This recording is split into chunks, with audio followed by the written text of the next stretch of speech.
اگلا اسی سے ہے کہ ہم نے بچپن سے یہ سن رکھا ہے کہ بڑے بزرگوں سے کہ نبی علیہ السلام کے ساتھ چند منافقین تھے، اس لیے جو ہے وہ اپنے جو ہے بغلوں میں بت رکھ کے آتے تھے، تو ابتدا میں رفع الیدین کا حکم ہوا اور پھر جب اسلام کا غلبہ ہو گیا تو وہ یہ جن بزرگوں نے آپ کو پٹی پڑھائی ہے کہ وہ بغلوں میں رفع الیدین اس لیے ہوتا تھا کہ بغلوں میں بت رکھ کے آتے تھے، ان بزرگوں سے آپ نے یہ نہیں پوچھا کہ عید کی نماز میں حنفیوں نے بت رکھے ہوتے ہیں جو عید میں وہ زائد 6 تکبیریں کہہ رہے ہوتے ہیں، اور عشاء کی نماز فرض تک تو بت نہیں رکھے ہوتے، اور وطر میں وہ ایک بت رکھے ہوتے ہیں جو یوں کر لیتے ہیں. اور دوسرا یہاں پہ آپ بت رکھ بھی لیں پوری نماز میں گر نہیں سکتا، ایسی ایکٹنگ سے بھی نماز پڑھی جا سکتی ہے، کہانی ہے. اچھا جب میں نے یہ ان کو بتایا نا کہانی ہے تو یہ کہتے ہیں ہم نے تو کبھی نہیں کہا. تو یہ کون کہہ سکتا ہے؟ یہ پبلک کو کہانی کس نے کرائی ہے؟ کئی سال پہلے کی بات ہے، میں یہ اکیڈمی سے سیڑھیاں اتر کے باہر جا رہا تو ایک بھائی نے مجھے روک لیا کہ جی یہ مجھے بتائیں کہ یہ رفع الیدین کے اوپر ہمیں یہ حنفی کہتے ہیں یہ منسوخ ہو گیا ہے اور آپ کہتے ہیں.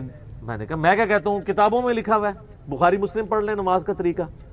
وہاں ایک بندہ جو پوڈری تھا، وہ نشے کی حالت میں یا درمیانی حالت میں تھا، وہ بتا رہا تھا، کانفیڈنس لیول اس کا یہ کہتا جی مولانا میں انہوں نے دسنا مسئلہ کیا ہے، وہ بت رکھ کے آندے سن تا رفع الیدین ہوندا سی. تو اس کو کسی رحمت اللہ علیہ نہیں سکھایا نا. رفع الیدین کے حق میں یہ جو دلیل ہے بتوں والی، یہ رفع الیدین والے نے تو نہیں سکھائی نا، اینٹی رفع الیدین نہیں سکھائی ہوئی ہے نا. اب یہ منکر ہو گئے. میں نے خیر اس کی تسلی سے بات سن لی. میں نے کہا میرے بھائی یہ میں اب اس کو کہتا کہ بخاری مسلم میں لکھا ہے، اس بیچارے کو کیا پتا. میں نے کہا آپ عید کی نماز پڑھتے ہو؟ پڑھتے ہی شاید عید کی ہو. کہتا جی ہاں جی. تو میں نے کہا اس میں تو بار بار یوں نہیں کرتے. آہو جی یہ تو میں کدے سوچیا ہی نہیں.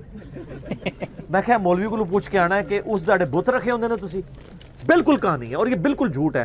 مجھے بتائیں وہ مسلمان جن میں سیدنا علی ابن ابی طالب، سیدنا حمزہ ابن عبد المطلب اور سیدنا عمر فاروق رضی اللہ عنہم اجمعین وعلیہم السلام اجمعین جیسے دبنگ صحابہ موجود ہوں، وہاں کسی منافق کی جرت ہے کہ بت رکھ کے پیچھے کھڑا ہو؟ اور منافق تو ڈرتے تھے ان لوگوں سے. صحیح مسلم میں حدیث ہے، ابن مسعود کہتے ہیں کہ نبی علیہ السلام کے مبارک زمانے میں منافق بیمار بھی ہوتا تو مسجد میں نماز پڑھتا تھا کہ اسے لوگ جان نہ لیں، اور جو کامل مومن تھے وہ بھی بیماری میں نماز نہیں چھوڑتے تھے. حتیٰ کہ مسلم کے الفاظ ہیں اگر 2 بندوں کے سہارے ان کو ٹیک لگا کے مسجد میں آنا پڑتا تو مسجد میں آ کے نماز پڑھتے تھے کہ انہیں منافق نہ سمجھا جائے.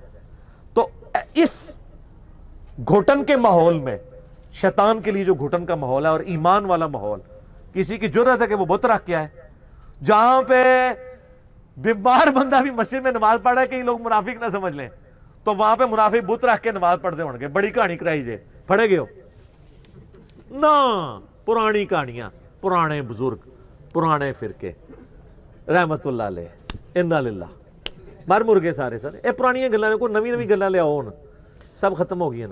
اگلا یہ کہ ہم